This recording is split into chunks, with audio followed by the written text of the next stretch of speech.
Jesus lived the full life.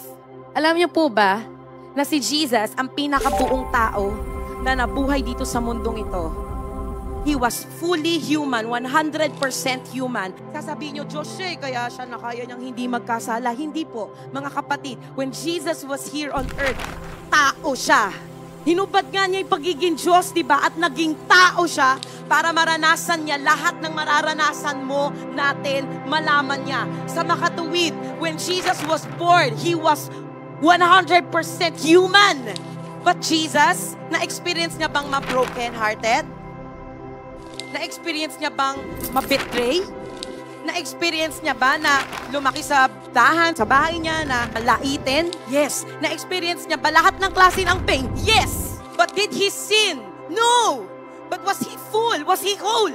Yes. So ibig sabihin, hindi pala naka-equate yung problema ko sa brokenness na dapat hindi ako buo. It is possible for us to undergo or dumaan sa mga problema nang buo ka pa rin.